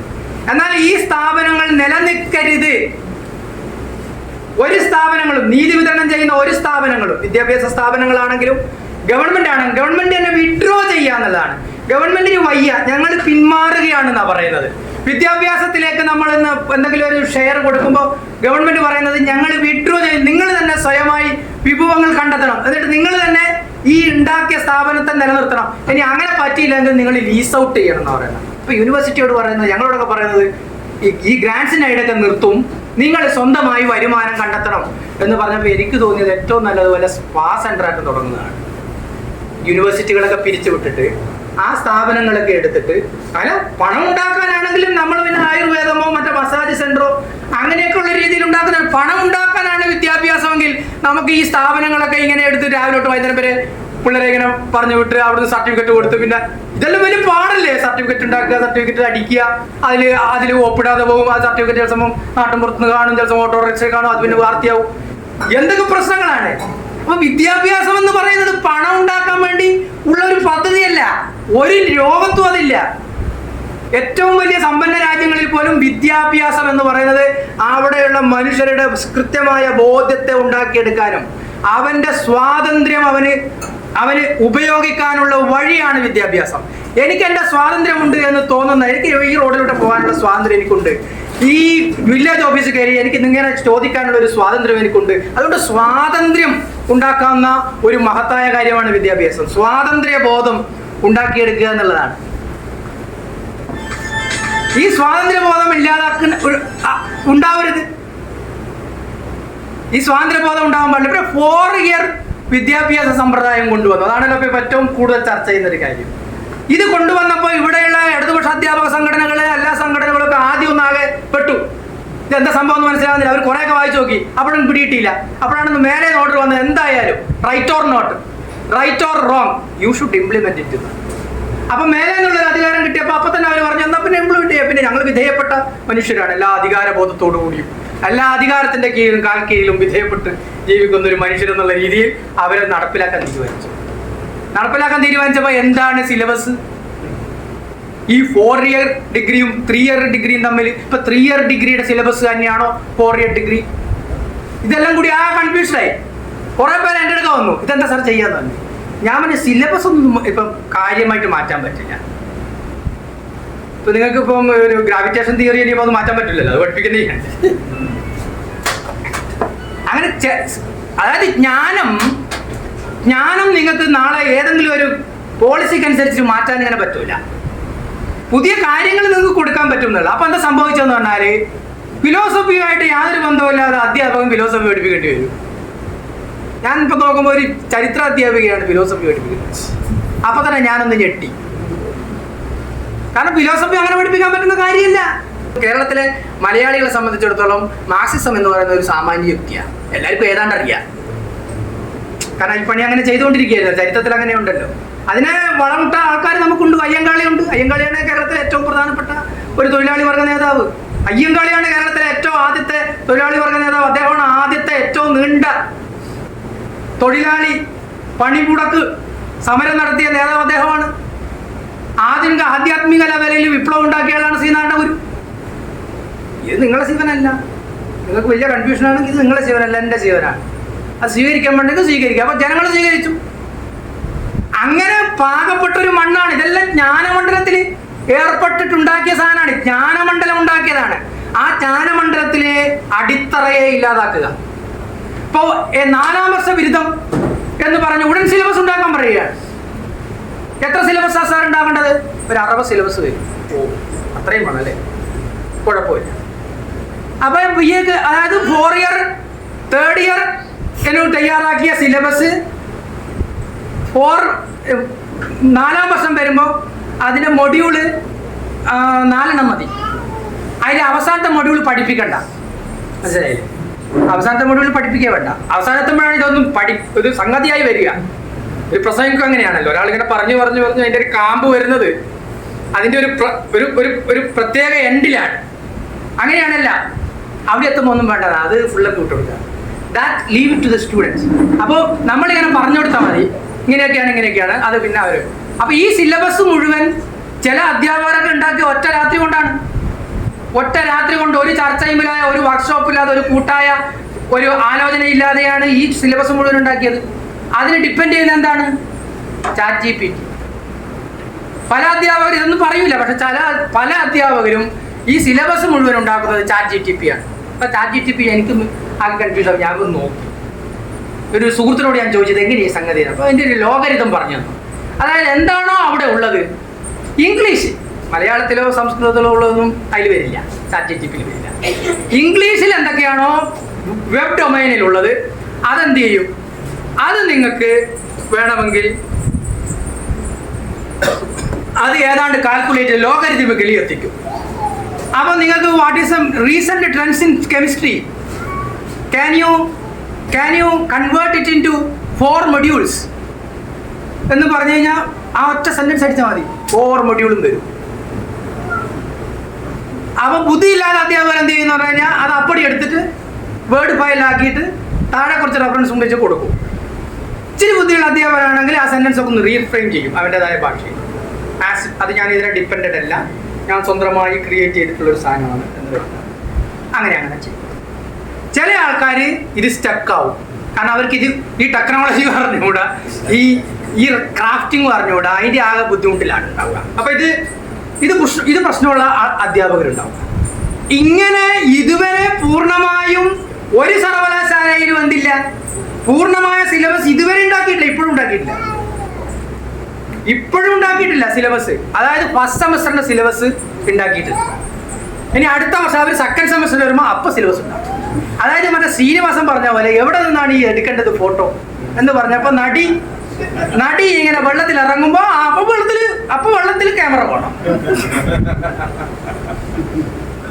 മനസ്സിലായ? ഇനി നടി വേറൊരു സ്ഥലത്തേക്ക് പോകണം, ക്യാമറ അങ്ങോട്ട് നീക്കും, എന്ത് കുഴപ്പം? അങ്ങനെ ഇങ്ങനെ സിലബസ് ഇങ്ങനെ പിള്ളേർ പോകുന്നതിനനുസരിച്ചിട്ട് സിലബസ് ഉണ്ടാക്കുന്ന ഒരുതരം പരിപാടിയാണ്. ഇതൊരു കോമിക്കാന്ന് പോലും പല ആൾക്കാർക്കും മനസ്സിലാകുന്നില്ല. ഇത് വലിയ ഗൗരവമുള്ള ജ്ഞാന പദ്ധതി എന്തോ ചെയ്യുകയാണെന്നാണ് പലരും വിചാരിക്കുന്നത്. അപ്പൊ ഇത് ഓപ്പണായി പറയാൻ പറ്റാത്തതിന്റെ പ്രശ്നം എന്ന് പറഞ്ഞാൽ പലരും പ്രൊഫസേഴ്സ് ആയിട്ടുള്ളവരും അധ്യാപകരായിട്ടുള്ളവരും അധ്യാപകരെന്ന് പറഞ്ഞാൽ ആദ്യമായി അയാൾ പഠിച്ചതും അയാൾ സ്വാംശീകരിച്ചതുമായ ഒരു ജ്ഞാനമണ്ഡലമുണ്ട്, ഒരു ബോഡി ഓഫ് നോളജ് ഉണ്ട്. ആ ബോഡി ഓഫ് നോളജ് പകർന്നു നൽകുന്നവനാണ് അധ്യാപകർ. ഇവിടെ എന്താന്ന് പറഞ്ഞു കഴിഞ്ഞാല് അധ്യാപകരെന്ന് പറയുന്നത് പൊളിറ്റിക്കൽ പ്രൊഫസേഴ്സ് എന്ന് പറയും. മനസ്സിലായോ? എല്ലാ സ്കൂൾ അധ്യാപകരായാലും ശരി, കോളേജ് അധ്യാപകരായാലും ശരി, അവർ ജ്ഞാനം പകരുന്ന അധ്യാപകരല്ല, അവര് പൊളിറ്റിക്കൽ പ്രൊഫസേഴ്സ് ആയിട്ട് മാറുകയാണ്. പൊളിറ്റിക്കൽ അധ്യാപകർ എന്ന് വെച്ചാൽ അഫിലിയേറ്റഡ് ടു എ പെർട്ടിക്കുലർ സംഘടന. ആ സംഘടന പറയുന്ന കാര്യങ്ങളൊക്കെ ചെയ്യുക. ഈ നയം ഉള്ളതോ ഇല്ലാതോ എന്തോ അവർ പറയുന്നത് ചെയ്യാമെന്ന് പറഞ്ഞിട്ടാണ് ഇത് നടപ്പിലാക്കിയിരിക്കുന്നത്. അപ്പൊ ഇത് നടപ്പിലാക്കുമ്പോൾ നേരത്തെ ഇവിടെ സഞ്ജയ് പറഞ്ഞു ടൈം ടേബിൾ ഉണ്ടാക്കാൻ. കാരണം ഇതിൽ വളരെ രസകരമായ കാര്യമുണ്ട്. ഇതിൽ മേജർ എന്നൊരു സാധനമുണ്ട്, മൈനർ എന്നൊരു സാധനമുണ്ട്, MDC എന്ന് പറയുന്ന സാധനമുണ്ട്, പിന്നെ അതല്ലാതെ മൾട്ടി ഡിസിപ്ലിനറി അല്ലാതെ ഉണ്ട്, അല്ലാതെ സ്കിൽ ഡെവലപ്മെന്റ് കോഴ്സ് വേറെയുണ്ട്. ഇങ്ങനെ പലതരം കോഴ്സാണ്. അപ്പൊ ഈ മേജറും മൈനറും എന്ന് പറഞ്ഞാൽ കേൾക്കുമ്പോൾ വിചാരിക്കും മേജർ എന്തോ വലിയ കനപ്പെട്ട സാധനവും മൈനർ എന്ന് പറയുന്നത് എന്തോ ചെറിയ സാധനമാണെന്ന് വിചാരിക്കും. യഥാർത്ഥത്തിൽ ഒരു രണ്ടും ഒന്നാണ്. ഇപ്പൊ എക്കണോമിക്സിൽ നിങ്ങളൊരു പേപ്പർ പഠിക്കുകയാണ്, മൈക്രോ എക്കണോമിക്സ് എന്ന് പറഞ്ഞാൽ അത് മേജറായി കൊടുക്കാം, മൈനറായി കൊടുക്കുന്നത് മാക്രോ എക്കണോമിക്സ് ആയിരിക്കും. സംഭവം ആ ഡിസിപ്ലിനെ സംബന്ധിച്ചിടത്തോളം ഒരു മേജർ അതിന്റെ അകക്കാമ്പാണ്, അതിന്റെ ഉള്ളിലുള്ള ഒരു ഡിബേറ്റ് ആണ്, അതിന്റെ ഉള്ളിലുള്ള ഒരു പെർസ്പെക്റ്റീവ് ആണ്, ഒരു രീതിശാസ്ത്രമാണ്. എങ്ങനെയാണ് ഒരു കാര്യത്തെ നോക്കിക്കാണേണ്ടതെന്ന് പഠിപ്പിക്കുന്ന ഒരു ജ്ഞാനമണ്ഡലമാണ്. അതിനെ ഇവര് മേജർ മൈനർ എന്നൊക്കെ പറഞ്ഞിരിക്കും. യഥാർത്ഥത്തിലെല്ലാം ഒന്ന് തന്നെയാണ്. അപ്പൊ ഇതിൽ വളരെ അപകടകരമായിട്ട് ഞാൻ നോക്കിയപ്പോൾ ഒരു വിഷയം പഠിക്കാൻ കഴിയാത്തതിന്റെ പ്രശ്നം എന്ന് പറഞ്ഞാൽ കുട്ടിക്കൊരു മേജർ പഠിക്കാൻ ആദ്യം കൊടുക്കും. ആ മേജർ കഴിഞ്ഞാൽ പിന്നെ ആ കുട്ടി മേജറുമായി ബന്ധമില്ലാത്ത മൈനർ എടുക്കണം എന്നാണ് ഈ ഇതിൽ പറയുന്നത്. എന്ന് പറഞ്ഞാൽ ആ കുട്ടി ആ മേജർ പേപ്പർ പഠിച്ചു. ഉദാഹരണത്തിന് മേജർ പേപ്പർ എന്ന് പറയുന്നത് ഞാനിപ്പോ ഹിസ്റ്ററി പറയാം. ഹിസ്റ്ററിയിലെ മേജർ പേപ്പർ ഹിസ്റ്റോറിയോഗ്രാഫി, എങ്ങനെയാണ് how to write history, what is the methods in which histories are made എന്ന് പറയുന്ന ഒരു സാധനം, ഹിസ്റ്റോറിയോഗ്രാഫി എന്ന് പറഞ്ഞ സാധനം പഠിച്ചാൽ ആ കുട്ടിക്ക് സ്വാഭാവികമായിട്ടും മൈനർ കൊടുക്കേണ്ടത് ഒരുപക്ഷെ സബാൾട്ടൻ ഹിസ്റ്റോറിയോഗ്രാഫി, സബാൾട്ടൻ ഹിസ്റ്ററിയിൽ എങ്ങനെയാണ് സബാൾട്ടൻ എങ്ങനെയാണ് വന്നത് എന്നുള്ളത് പറയാം. അതിനത് കൊടുക്കില്ല ആ കുട്ടിക്ക്. ആ കുട്ടിയോട് പറയുന്നത് എൻവയോൺമെന്റ് സയൻസിൽ പോയി ഒരു കോഴ്സ് എടുക്കാനാണ് പറയുന്നത്. ഹിസ്റ്റോറിയോഗ്രാഫിയിൽ മേജറുള്ള കുട്ടിയോട് ഹിസ്റ്ററിയായി ബന്ധപ്പെട്ട ഒറ്റ മൈനർ നീ എടുക്കരുത്, കാരണം എടുത്താൽ നിനക്ക് ബോധം വരും, അത് വരാൻ പാടില്ല. അതുകൊണ്ട് അല്ലെങ്കിൽ നിനക്കൊരു ഗ്രിപ്പ് വരും, ആ വിഷയത്തിൽ ഒരു കോൺഫിഡൻസ് വരും. വിഷയത്തിൽ ഞാൻ നിങ്ങളോട് വന്ന് സംസാരിക്കുന്നത് എനിക്കൊരു കോൺഫിഡൻസ് ഉണ്ട്. ആ കോൺഫിഡൻസ് നമ്മൾ വായിച്ചും ജ്ഞാനത്തിലൂടെയൊക്കെ നിർമ്മിച്ചെടുത്തൊരു സാധനമാണ്. അതുകൊണ്ട് അങ്ങനെ അത്ര മോശമാവില്ല എന്നുള്ളൊരു ബോധത്തിലാണ് നമ്മൾ വരുന്നത്. ഈ ബോധം ഉണ്ടാകുന്നതെന്ന് പറഞ്ഞു കഴിഞ്ഞാൽ ഡിസിപ്ലിൻ പഠിച്ചിട്ടാണ്. ഡിസിപ്ലിൻ ബോധം വേണം എന്തായാലും. ആ ഡിസിപ്ലിനോടുള്ള വിമർശനം അറിയണം. അപ്പൊ ഇങ്ങനെ വരുമ്പോൾ ആ കുട്ടി പിന്നെ എൻവയോൺമെന്റ് സയൻസ് പോയിട്ട് അവിടെ ഉള്ളത് പിന്നെ ആ കുട്ടിയോട് പറയുന്നത് അതല്ലെങ്കിൽ ആർട്ടിഫിഷ്യൽ ഇന്റലിജൻസ് പോവുക, അതല്ലെങ്കിൽ നീ പോയിട്ട് മ്യൂസിക്കിൽ ഒരു കോഴ്സ് എടുത്തോ, അല്ലെങ്കിൽ വേറെ ഏതെങ്കിലും ഇങ്ങനെ പറഞ്ഞു കഴിഞ്ഞാൽ ആ കുട്ടി അവനോ ആ കുട്ടിക്ക് എന്താ അറിയുന്നത്? ഈ കുട്ടികൾ 12ാം ക്ലാസ് കഴിഞ്ഞ കുട്ടികളോട് ഡിസിപ്ലിൻ എന്താണെന്ന് പറഞ്ഞാൽ കുട്ടികൾക്ക് മനസ്സിലാവും. പിള്ളേരാകെ ഡിസിപ്ലിൻ എന്ന് പറഞ്ഞു കഴിഞ്ഞാൽ പിള്ളേർ എന്തോ വടിയെടുത്തിട്ട് നിൽക്കുന്ന ഒരു അധ്യാപകരെ പിള്ളേരുടെ മനസ്സിൽ വരിക. അല്ലെങ്കിൽ ജയിലൊക്കെ കണ്ടിട്ടുണ്ടെങ്കിൽ ജയിൽ ഓർമ്മ വരും. അല്ലെങ്കിൽ ഈ സ്കൂളിൽ ഇങ്ങനെ PTA ടൈമിലൊക്കെ ഇങ്ങനെ ഡ്രില്ല് നടത്തുമല്ലോ, പ്രയറൊക്കെ നടത്തുന്ന അച്ചടക്കത്തോട് നിൽക്കണം, ഇങ്ങനെയൊക്കെയുള്ളതാണ് ഡിസിപ്ലിൻ. അങ്ങനെയല്ല, ഡിസിപ്ലിൻ സ്വന്തമായ സങ്കല്പങ്ങൾ ഉണ്ടാക്കി അത് ലോകത്തെ നോക്കിക്കാണുന്നുണ്ട്. ഓരോ ഡിസിപ്ലിനും, ചരിത്രവും ഫിലോസഫിയും ഹിസ്റ്ററിയും ഫിസിക്സും കെമിസ്ട്രിയും ഒക്കെ നമ്മളുമായിട്ട് മനുഷ്യരുമായി ബന്ധപ്പെട്ടാണ് അത് പഠിക്കുന്നത്. മനുഷ്യരെയാണ് പ്രധാനപ്പെട്ട ഒരു സ്ഥലത്തേക്ക് അത് നിർത്തിയിരിക്കുന്നത്. അവന്റെ അടുക്കളയിൽ സംഭവിക്കുന്നതൊക്കെ കെമിസ്ട്രിയാണെന്ന് അവന് മനസ്സിലാവണം അല്ലേ? ഇങ്ങനെ അരിപ്പ ഉണ്ടാക്കുന്നത്, ചായ, ഇന്നിപ്പോൾ എനിക്കൊരു ചായ നമ്മുടെ ബാബു സാറിന്റെ ഭാര്യയാണ് ഉണ്ടാക്കുന്നത്. അപ്പൊ അവരിങ്ങനെ അരിപ്പ ഉണ്ടാക്കുന്നുണ്ട്, അത് ഫിൽട്ടറിംഗ് ആണ്, അത് ബേസിക് കെമിസ്ട്രിയാ. പക്ഷെ അത് കെമിസ്ട്രിയാന്ന് കുട്ടിക്ക് തോന്നൂല. കാരണം അതങ്ങനെ അവൻ അടിസ്ഥാനപരമായി അവന്റെ കെമിക്സിന്റെ ഒരു ബോധം ഉണ്ടാവും. ഈ വിദ്യാഭ്യാസമായി അനുവദിക്കുന്നില്ല. അവന്റെ ആ ഒരു ഇതിൽ പർസ്യൂ ചെയ്യാൻ അവനെ വിടുന്നില്ല. അവനോട് പറയുന്ന വിവിധങ്ങളായ കോഴ്സുകൾ എടുക്കുക, എന്നിട്ട് അതിനെ വൈവിധ്യത്തെ ഭയങ്കരമായിട്ട് റൊമാൻറ്റിസൈസ് ചെയ്യും. അപ്പൊ ചുരുക്കി പറഞ്ഞ 4 വർഷം കഴിഞ്ഞിറങ്ങുമ്പോൾ കുട്ടി ഏത് വിഷയമാണ് പഠിച്ചതെന്ന് ചോദിച്ചാൽ എന്ന് പറയും. ആരാ പഠിപ്പിച്ചതെന്ന് ചോദിച്ചാൽ അത് ഓർമ്മയുണ്ടല്ലോ. കാരണം ഒരുപാട് പേര് വന്നിങ്ങനെ പഠിപ്പിച്ചങ്ങ് പോകും. എല്ലാവരും ക്ലാസ് റൂമിൽ വരണ്ടെന്നാ പറയുന്നത്. അപ്പൊ എജുടെക് എന്ന് പറയുന്ന ഒരു സാധനം, ടെക്നോളജി വഴി പഠിപ്പിക്കുക. ഇപ്പൊ ഞാൻ ഈ പ്രസംഗം നടത്തി കഴിഞ്ഞ് കഴിഞ്ഞാൽ ഞാനിനി ഇത് റെക്കോർഡ് ചെയ്തിട്ടുണ്ടെങ്കിൽ അത് കുട്ടിക്ക് കൊടുത്താൽ മതി. You just here it. എന്നിട്ട് എന്തെങ്കിലും സംശയം ഉണ്ടെങ്കിൽ ചോദിക്കുന്നു. അപ്പൊ അവൻ ഏതെങ്കിലും സമയത്ത് അവളുടെ ഏതെങ്കിലും ഒരു കിട്ടിയ സമയം കൊണ്ട് മാത്രമാണ് ഇവൻ നോക്കുക. ചില സമയം കിടന്ന് ഉറങ്ങുമ്പോഴായിരിക്കും ഇത് കേൾക്കുക. അങ്ങനെ ഒരു ഏത് സമയം എപ്പോൾ കേൾക്കണമെന്നൊന്നുമില്ല. അതുകൊണ്ട് തന്നെ എല്ലാവർക്കും ഒരാശയം ഒരു ടൈമിന് കിട്ടില്ല. ഇത് നോക്കുന്ന കുട്ടികൾക്ക് മാത്രം കിട്ടും.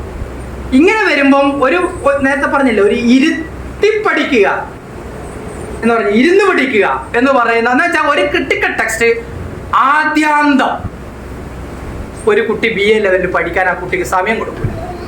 ആദ്യാന്തം ഒരു പേപ്പർ അല്ല ഒരു പുസ്തകം ആദ്യാന്തം വായിക്കുക എന്നുള്ളത് അവരെ അനുവദിക്കാൻ പറ്റില്ല. അതോടൊപ്പം തന്നെ ഒരുതരം ഇന്റലക്ച്വൽ ഭയം ഈ പുത്തൻ നയത്തിലുണ്ട്.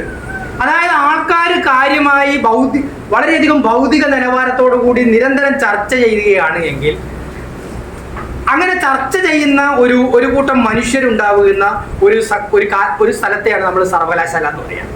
അവിടെ സാമാന്യ യുക്തി ഇങ്ങനെ പറയാനുള്ള സ്ഥലമല്ല സർവകലാശാല. സർവകലാശാല എന്ന് പറഞ്ഞാൽ ജ്ഞാനബന്ധിതമായി വളരെയധികം ഇന്റലക്ച്വൽ ആയിട്ടുള്ള ഡിബേറ്റുകൾ, ലോകത്ത് നടക്കുന്ന കാര്യങ്ങളൊക്കെ ഇന്റലക്ച്വലായിട്ട് സംവദിക്കേണ്ടുന്ന ഒരിടമാണ് സർവകലാശാലകൾ അല്ലെങ്കിൽ കോളേജുകൾ. ഈ സർവകലാശാലയിൽ ഇന്റലക്ച്വലായ ഒരു തോട്ട് ഉണ്ടാവുന്നത് അപകടകരമാകുന്നത് കൊണ്ട് ഇന്റലക്ച്വൽ ഭയം ഇതിലുണ്ട്. അതുകൊണ്ട് ആരും കാര്യമായിട്ടൊന്നും സംസാരിക്കരുത്. അതായത് ഞാനിപ്പോൾ MA ഒക്കെ കഴിഞ്ഞിട്ട് ഞങ്ങൾ MPhil പഠിക്കാനാണ് പോകുന്നത്. ഇപ്പൊ MPhil നമുക്ക് 2 വർഷമുണ്ട്. അപ്പൊ അപ്പോഴേക്കും തന്നെ പലതരം പിന്നോക്ക വിഭാഗത്തൊക്കെ വരുന്ന കുട്ടികളെ സംബന്ധിച്ചിടത്തോളം MPhil പഠിക്കുമ്പോഴാണ് അവൻ യഥാർത്ഥത്തിൽ 1ാം ക്ലാസ് തൊട്ട് അത്രയും പഠിച്ചതിന്റെ ഒരു പ്രശ്നമൊക്കെ മനസ്സിലാക്കുക. അത് അവന് ഇരുന്ന് മനസ്സിലാക്കാൻ ടൈമുണ്ട് MPhil. എന്നിട്ട് അവനത് ആലോചിച്ചിട്ടാണ് അവനൊരു പ്രിലിമിനറി ഗവേഷണത്തിന് വേണ്ടിയുള്ള തയ്യാറെടുപ്പ് എടുത്തിട്ട് ഒരു ടെക്സ്റ്റ് എഴുതുന്നത്. എന്നതിന് ശേഷമാണ് അവൻ PhDക്ക് പോകുന്നത്. അങ്ങനെ അവളുടെ തന്നെ സമയത്തെ ഇരുത്തി സ്വയം നോക്കാൻ, സ്വന്തമായി ഒന്നും കൂടി റിട്രോസ്പെക്ട് ചെയ്യാൻ, എന്തൊക്കെ ഞാൻ പഠിച്ചത്, അതിലെവിടെയാ പ്രശ്നം എന്ന് ആലോചിച്ച് അതിനെ റീകറക്റ്റ് ചെയ്യുന്ന സമയമുണ്ട് MPhil PhD. അപ്പൊ MPhil എടുത്ത് കടന്നു PhD ആണെങ്കിൽ നിങ്ങൾക്ക് വേഗം ഈസി, അതായത് 2 തരം ബിരുദമുണ്ട് ഇതില്. വേഗം ബിരുദം ചെയ്ത് തീർത്തു പോവാം. പിന്നെ വേണമെങ്കിൽ ലേസി ആയിട്ടും ബിരുദം എടുത്തു പോവാം. 2.5 കൊല്ലം കൊണ്ട് ബിരുദം എടുക്കാം. അതായത് നിങ്ങൾക്ക് കൂടുതൽ ക്രെഡിറ്റ് ബാങ്ക് ഉണ്ട്. ആ ക്രെഡിറ്റ് ബാങ്കിൽ നിങ്ങൾ കൂടുതൽ പഠിക്കാൻ പറ്റുന്നതാണെങ്കിൽ, ഇപ്പൊ 42 ക്രെഡിറ്റാണ് ഒരു കുട്ടി ഒരു സെമസ്റ്ററിൽ എടുക്കുന്നതെങ്കിൽ ആ കുട്ടിയുടെ ഒരു മികവ് വെച്ചിട്ട് ആ കുട്ടി പറയുന്നില്ല ഞാൻ ഒരു സെമസ്റ്ററിൽ ഞാൻ 42 അല്ല 84 ക്രെഡിറ്റ് എടുക്കാൻ പോകുമെന്ന് പറഞ്ഞാൽ അവൾ അങ്ങനെ എടുക്കാൻ പറ്റിയിട്ടുണ്ടെങ്കിൽ ഇത്ര 200 സംതിങ് ക്രെഡിറ്റ് കിട്ടിയ അവർ 2 വർഷം ആകുമ്പോഴേക്കും അവന് ബിരുദം കൊടുക്കുകയാണ്. ബിരുദം കൊടുത്ത് അവനോട് പോകാൻ പറയുന്നു. അപ്പൊ ആ ആൾക്ക് പെട്ടെന്ന് വേണമെങ്കിൽ PhDക്ക് രജിസ്റ്റർ ചെയ്യാം. അങ്ങനെ വേഗം ബിരുദം, സാവധാനം ബിരുദം, അങ്ങനെ 2 ബിരുദം എന്ന രീതിയിലാണ്. പക്ഷെ ഈ ആശയം ഉണ്ടല്ലോ, ഈ ടെക്സ്റ്റിൽ പറയുന്ന, ഈ നയത്തിൽ പറയുന്ന കിൻഡർ ഗാർഡൻ തൊട്ട് സർവകലാശാലകൾ വരെയുള്ള ഓരോ പടിയും ഇപ്പോഴും വിദ്യാർത്ഥികൾക്കാർക്കും ധാരണ ഉണ്ടായിട്ടില്ല. അവർ വന്ന് ചോദിക്കുന്ന സാർ ഞാൻ ഏതാ കോഴ്സ് എടുക്കേണ്ടത്. അപ്പൊ ഇത് പറയുന്നത് എന്താ വെച്ചാൽ കുട്ടികൾക്കുള്ള സ്വാതന്ത്ര്യത്തെ, കുട്ടികൾക്ക് ഏത് കോഴ്സും എടുക്കാം. ഇതെടുക്കുമ്പോൾ ഒരുപാട് കോഴ്സുകളുണ്ട്. അപ്പൊ അവർക്ക് ചൂസ് ചെയ്യാം. അവർക്ക് ഏത് സ്കൂളിലും പോവാം, കെമിസ്ട്രി പോവാം, ഫിസിക്സ് പോവാം, ഇങ്ങനെയൊക്കെ പോവാം. പക്ഷെ ഇങ്ങനെയൊക്കെ പോകുമ്പോൾ ആ വിഷയം എന്താണ് എന്ന് 12ാം ക്ലാസ് വന്ന് കയറി വന്ന കുട്ടിക്ക് ധാരണ ഉണ്ടാവില്ല. ഭൂരിപക്ഷം കുട്ടികൾക്കും ധാരണ ഉണ്ടാവില്ല. വീട്ടിൽ ഇപ്പോൾ അച്ഛനും അമ്മയും അവരൊക്കെ കുറിച്ച് പ്രൊഫസേഴ്സോ അല്ലെങ്കിൽ വിഷയമൊക്കെ ഏതെങ്കിലും വിഷയം പഠിച്ചിട്ടുള്ള ആൾക്കാർക്കാണെങ്കിൽ അവർ കുട്ടികളെ എന്ത് ചെയ്യും, യു ചൂസ് ഇറ്റ് എന്നൊക്കെ പറയും. അതൊരു എഡ്യൂക്കേറ്റഡ് ഫാമിലിയുടെ ഒരു അഡ്വാൻറ്റേജാണ്, ഒരു പ്രിവിലേജ് ആണ്. അത് ഭൂരിപക്ഷം കുടുംബങ്ങൾക്കും ഇല്ല. അപ്പൊ അവർ വന്ന് ചോദിക്കുന്നത് ഇതിന്റെ നേരെ ഘടകവിരുദ്ധമായ ചോദ്യമാണ്.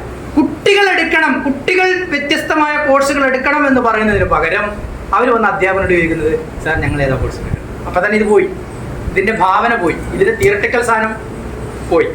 ഇനി അധ്യാപകർ എന്താ ചെയ്യുന്നത്? അധ്യാപകര് മൾട്ടിപ്പിൾ കോഴ്സുകൾ കൊടുക്കണം എന്നാണ് പുത്തൻ വിദ്യാഭ്യാസ നയത്തിൽ. മൾട്ടിപ്പിൾ കോഴ്സുകൾ, അതായത് ഒരു കുട്ടി ഹിസ്റ്ററിയിൽ വന്നാൽ ആ കുട്ടിക്ക് ഒരു 10 കോഴ്സെങ്കിലും അല്ലാതെ ഉണ്ട്, ആ കുട്ടിക്ക് ചൂസ് ചെയ്യാം. അങ്ങനെ ചൂസ് ചെയ്യുമ്പോൾ ഈ അധ്യാപകൻ ഇത് പഠിപ്പിക്കാൻ അറിയണം, 10 കോഴ്സ് പഠിപ്പിക്കാൻ അറിയണം. അധ്യാപകൻ അങ്ങ് വേറൊരാളായി മാറുകയാണ്. അത് പലപ്പോഴും നമ്മുടെ വിദ്യാഭ്യാസ സമ്പ്രദായത്തിൽ എങ്ങനെയാണ് അധ്യാപകർ ഈ സിസ്റ്റത്തിലേക്ക് ഇൻഡക്ട് ചെയ്യുന്നതെന്നുള്ളത് നമുക്കറിയാം. വളരെയധികം സ്വകാര്യ മാനേജ്മെന്റുകളൊക്കെ ഉണ്ട്. അതൊക്കെ പലപ്പോഴും അങ്ങോട്ടും ഇങ്ങോട്ടും ഉള്ള ഒരു പുറംചൊറിച്ചലിന്റെ ഭാഗമായിട്ടാണ് പലരും ഈ വിദ്യാഭ്യാസ സമ്പ്രദായത്തിൽ കയറുന്നത്.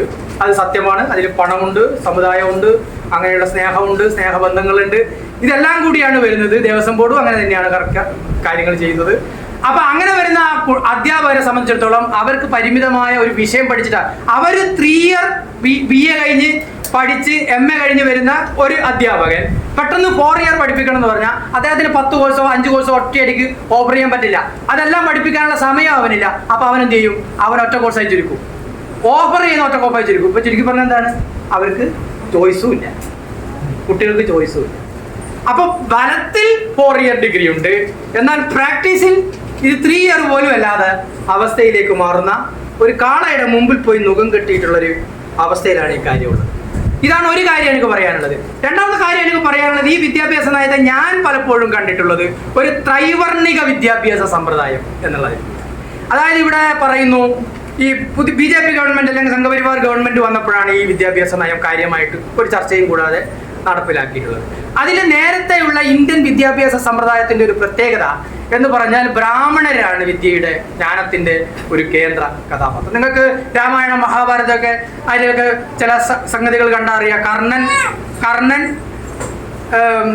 പരശുരാമന്റെ അടുക്കൽ നുണ പറഞ്ഞാണ് പോയി പിന്നെ വിദ്യ അഭ്യസിച്ചത്. അത് അദ്ദേഹം ബ്രാഹ്മണനല്ല, പക്ഷെ പരശുരാമൻ ബ്രാഹ്മണരായ കുട്ടികൾക്ക് മാത്രമേ വിദ്യാഭ്യാസം കൊടുക്കൂ. അപ്പോൾ കർണൻ നുണ പറഞ്ഞു കൊടുത്തതുകൊണ്ട് കർണനെ ശപിച്ചു. എന്താണ്? നീ പഠിച്ച ഒരു കാര്യം പ്രധാനമായ ഒരു സമയത്ത് ഏൽക്കാതെ പോകട്ടെ. അങ്ങനെയാണ് കർണൻ മരിക്കുന്നത്. നമ്മുടെ മുമ്പിലുണ്ട് ജ്ഞാനം പ്രദാനം ചെയ്തതന്നെ. അതേസമയം ശ്രീകൃഷ്ണനും ബലരാമനും ഒക്കെ കൃത്യമായ ഒരു ഗുരുകുല സമ്പ്രദായത്തിൽ പഠിച്ച് വളർന്നു വരികയും ചെയ്യുന്നുണ്ട്. അപ്പൊ ഒരു നെല്ലിയ താടിയുള്ള ഒരു മഹർഷി ആൾക്കാരെ വിരലിലെണ്ണാവുന്ന മനുഷ്യരെ പഠിപ്പിക്കുന്ന ഉന്നതമായ ജ്ഞാനം നമുക്ക് ഈ ഭാരതീയ സങ്കല്പത്തിൽ കാണാം, പുരാണങ്ങളിൽ പാഠ ഇതിഹാസങ്ങളിൽ കാണാം. അതുപോലത്തെ ഒരു സമ്പ്രദായമാക്കി ഇതിനെ മാറ്റണം എന്ന് പറഞ്ഞാൽ ഒരു പറ്റം ആൾക്കാർ മാത്രം ഉന്നത വിദ്യാഭ്യാസം ചെയ്താൽ മതി. വലിയ ജ്ഞാനബോധമുള്ള ആൾക്കാരൊക്കെ അങ്ങനെ ഉണ്ടായാൽ മതി. അതിനുശേഷം അതിൻ്റെ നടത്തിപ്പുകാരായിട്ട് കുറച്ച് താഴേക്കട ക്ഷത്രിയരായിട്ടുള്ള ആൾക്കാർ, അതായത് മാനേജേഴ്സ് ഓഫ് എഡ്യൂക്കേഷൻ, അവർ മാനേജർമാരായിട്ടിരിക്കും. വൈശ്യ വിഭാഗത്തിൽപ്പെട്ട ആൾക്കാർ എന്ന് പറഞ്ഞാൽ അവർ പറയും, നിങ്ങൾ പറയില്ലേ നിങ്ങൾ ആ കോഴ്സ് കൊടുത്തോളൂ, അതുകൊണ്ട് നമ്മൾ മാർക്കറ്റൈസ് ചെയ്തിട്ട് അതിൽ നിന്ന് കാശ് ഞാൻ നിങ്ങൾക്ക് കൊണ്ടുതരും എന്ന് പറയുന്ന വൈശ്യപ്പണി ഈ മൂന്നാമത്തെ വർണ്ണവും ചെയ്യും. അങ്ങനെ 3 വർണ്ണത്തിന് മാത്രമേ ഇന്ത്യൻ വിദ്യാഭ്യാസ സമ്പ്രദായത്തിൽ ഇപ്പോൾ പങ്കുള്ളൂ. ഇതിന് താഴെയുള്ള ശൂദ്ര, അൺടച്ചബിൾ, ദളിത് വിഭാഗങ്ങളൊക്കെ പണിയെടുക്കാൻ പഠിച്ചോളുക, വിദ്യാഭ്യാസം ചെയ്യാനല്ല, ജോലി സമ്പാദിക്കണം. ആരോടെ പറയുന്നത്? ഈ വലിയ വിഭാഗം താഴോട്ടുള്ള നേരത്തെ വിദ്യാഭ്യാസം ഘടനാപരമായി നിഷേധിക്കപ്പെട്ട മനുഷ്യരോട് പറയാണ്, നിങ്ങൾ ഈ ജ്ഞാനം തേടിയൊന്നും പോണ്ട കാര്യമില്ല, വേഗം വിദ്യാഭ്യാസം ചെയ്യുക, വൊക്കേഷണൽ ട്രെയിനിങ് എടുക്കുക, വല്ല പണിക്കും പോവുക, എന്നിട്ട് സമ്പാദിക്കുക എന്ന് പറഞ്ഞാൽ ഇന്ത്യയിൽ അടുത്ത 2025 ഇന്ത്യയിൽ 31% വരുന്ന ജനസംഖ്യ യങ് ജനസംഖ്യയാണ്, ഏറ്റവും യുവാക്കളായിട്ടുള്ള യുവതികളായിട്ടുള്ള ആൾക്കാരുടെ രാജ്യമാണ് ഇന്ത്യ. ആ സമയത്ത് മറ്റ് ലോക രാഷ്ട്രങ്ങൾ എന്ത് ചെയ്യുന്നു? മറ്റ് വിദേശ രാഷ്ട്രങ്ങൾ, സമ്പന്ന രാഷ്ട്രങ്ങളിലൊക്കെ വയസ്സന്മാരുടെ എണ്ണം ഭയങ്കരമായിട്ട് കൂടുതലാണ്. അപ്പൊ അവർക്ക് നോക്കാൻ ആളില്ല. അവിടെ പ്ലംബിങ് ചെയ്യാനോ ഇലക്ട്രിഫിക്കൽ ചെയ്യാനോ മറ്റു പണിയൊക്കെ ഒന്നിനും ആളില്ല. ഒരു ആളെ കെയർ ചെയ്യാൻ പോലും ഇല്ല. കണ്ടമാനം കെയർ ഹോമും വരുന്നുണ്ട്. അപ്പോഴാണ് ഇവിടുന്ന് മിനിമം വിദ്യാഭ്യാസം കിട്ടിയ യങ് ആയിട്ടുള്ള ആൾക്കാർ വിദേശത്തേക്ക് അവർക്കൊരു ക്ഷണം ഉണ്ടാവും. എന്താ ക്ഷണം? ഇവിടെ സ്വന്തം അച്ഛനമ്മേനെ നോക്കാൻ അവന് പറ്റില്ല, അവന് സമയം ഉണ്ടാവില്ല. പക്ഷെ അപ്പുറത്ത് പോയി നെതർലാൻഡിലും ഫ്രാൻസിലും ഒക്കെ പോയി അവിടുത്തെ പ്രായമായ ആൾക്കാരെ ഇയാള് കെയർ ചെയ്യും. എന്നിട്ട് അവിടുന്ന് കിട്ടുന്ന കാശ് ഇവിടെ കൊടുത്തിട്ട് ഇവിടുത്തെ അച്ഛനമ്മയെ നോക്കി. അങ്ങനെ ഈ ലോകത്തിന് വേണ്ടി ഒരു തൊഴിലാളികളെ ഇങ്ങനെ സപ്ലൈ ചെയ്യാൻ വേണ്ടി ഏറ്റവും ബ്യൂട്ടിഫുൾ ആയിട്ട് ഏറ്റവും നല്ല രാജ്യം ഈ മൂന്നാം ലോക രാജ്യങ്ങളിൽപ്പെട്ട ഇന്ത്യയാണ് എന്ന് ഇവർക്കറിയാം. അപ്പൊ ഇവരവിടെ ഇരുന്ന് ഇതെല്ലാം കാൽക്കുലേറ്റ് ചെയ്യുന്നുണ്ട്. എങ്ങനെയാണ് മനുഷ്യരാണ് ഇനി? അപ്പൊ 31% വരുന്ന യുവജനത കാര്യമായി ജ്ഞാനം പഠിച്ചാൽ അവർ ചോദ്യം ചെയ്യും, അവർ പണിയെടുക്കില്ല. അതാണ്. നല്ല വിദ്യാഭ്യാസം കിട്ടിക്കഴിഞ്ഞാൽ അവർ ചെറിയ പഠിക്കൊന്നും നോക്കുക. അത് നോക്കുമ്പോൾ അവർ വേറെ ജീവിക്കാൻ വേറെ പണിയൊക്കെ അവർക്ക് പറ്റും. പക്ഷെ അങ്ങനെ ഒരു മുണ്ടൈൻ പണിയിലേക്ക് പോകില്ല. അപ്പൊ അങ്ങനെ വരുമ്പോൾ ലോകത്തുള്ള സമ്പന്ന രാജ്യങ്ങൾക്ക് അവിടെ ജോലി ചെയ്യാൻ ആളെ വേണം. ആ ജോലി ചെയ്യാനുള്ള ആൾക്കാരെ ഉണ്ടാക്കണമെങ്കിൽ ഉന്നതമായ വിദ്യാഭ്യാസം കൊടുക്കാൻ പാടില്ല. അതുകൊണ്ട് ഇങ്ങനെ വിദ്യാഭ്യാസത്തെ ലോകത്തിൻ്റെ ഒരു കച്ചവട ലോജിക്കിന് വേണ്ടി നോക്കുകയും അതുവഴി നമ്മുടെ എല്ലാ വിദ്യാഭ്യാസ പാരമ്പര്യം എന്ന് പറഞ്ഞു കഴിഞ്ഞാൽ ജ്ഞാന പാരമ്പര്യങ്ങളെയും ഇല്ലാതാക്കുകയും ചെയ്യുന്നു. അപ്പോൾ തന്നെ കേന്ദ്ര ഗവൺമെന്റ് പറയുന്നത് 2030 ആകുമ്പോഴേക്കും നമ്മൾ വിശ്വഗുരു ആവും എന്ന് പറയുന്നത്.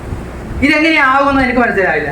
അതായത് സാധാരണ ഡിഗ്രി കഴിഞ്ഞ് പിന്നെ അവരെന്തെങ്കിലും തൊഴിലെടുത്ത് പോകുമ്പോൾ എന്ത് ഗുരു ഉണ്ടാക്കാനാണ്? ഒരു വിശ്വഗുരു ഉണ്ടാവില്ല. വിശ്വഗുരു ആരെ ഉണ്ടാവും? ഈ വിരലിലെണ്ണാവുന്ന ആൾക്കാർ ഇങ്ങനെ സർവകലാശാലകളും IIT-യിലും ഒക്കെ ഇങ്ങനെ വലിയ മഹർഷിമാരായിട്ട് ഇങ്ങനെ ഇരിക്കും. അവരൊരു 10-12 പേരോട് പറയും നിങ്ങൾ പഠിച്ചാൽ മതി, ബാക്കി എല്ലാവരും പണിയെടുക്കട്ടെ. രാജ്യം വികസിക്കണം. രാജ്യം വികസിക്കുന്ന സമ്പത്തിന്റെ അടിസ്ഥാനത്തിലാണല്ലോ. സാമ്പത്തിക ശേഷിയുള്ളവരാണല്ലോ വികസിത രാജ്യങ്ങളാവുന്നത്. പക്ഷെ കേരളം അതിന്റെ എക്സെപ്ഷൻസ് ആണ്.